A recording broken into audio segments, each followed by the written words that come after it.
takým časі toto культурно-спolečenské подуяття Світового конгресу русинів під назвою, як було повіджене, мультижанровий фестиваль русинської hudby 2014. У різних країнах, повім вам, від України, Румунії, Сербії, Хорватії, Českої Республіки, до кінця з Америки і від нашого знамого диригента і писателя пана Ладежинського із Братислави. Суть там зготована відеоспіванок. Окрім того, прилогою тої книги є і DVD-чко. Буде о тім говорене, хто се на нім поділяв. За то, щоб не len той, хто возьме книжку до руки, перечитав, але щоб міг й чути, як власне в окремих країнах тоte співанки суть перенашане з генерації на генерацію, а інтерпретуване в нинішнім сучаснім модернім світі. Ей, дубочку, зелений дубочку, лежи мій вже буде іщи до горочку. Ей, дубочку, зелений дубочку, до тебе полюбив свою країночку. Ей, дубочку, зелений дубочку, лежи мій вже буде іщи до горочку. Ей, країночко моя, будеш панувати, прийшла така руколати. Ей, країночко моя, будеш панувати, тож князьками прийшла така руколати. Ей, така руколати, до світа широго, не будеш уж чекати країна свого. Ей, така руколати, до світа широго, не будеш уж чекати країна свого.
Дякую, так, ви дуже раді нас розприймаєте, ви дуже раді до вас співати.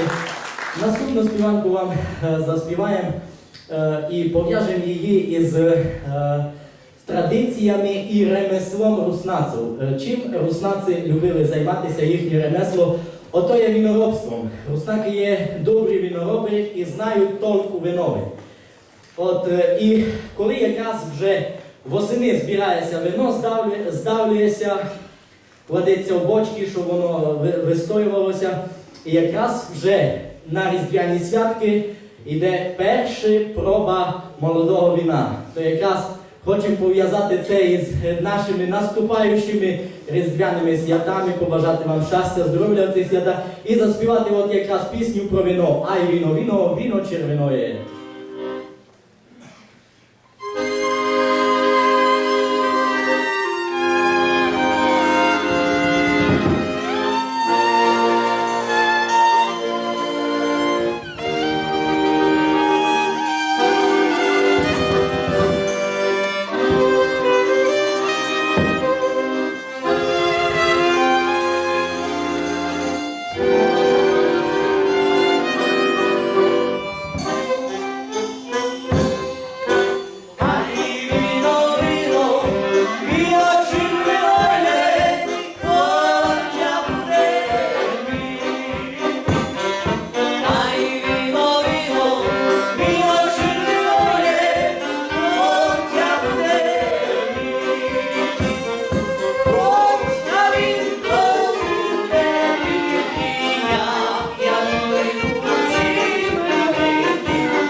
Серце дуже радує, що коли нам так плескають або тапшають, не знаю, як тут говорити.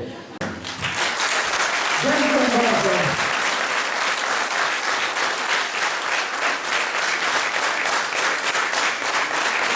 Будь ласка, всі на опозорі. Злата стрічка Антон Брашин. Знатий бубен або гучний бубен Василь Довгак.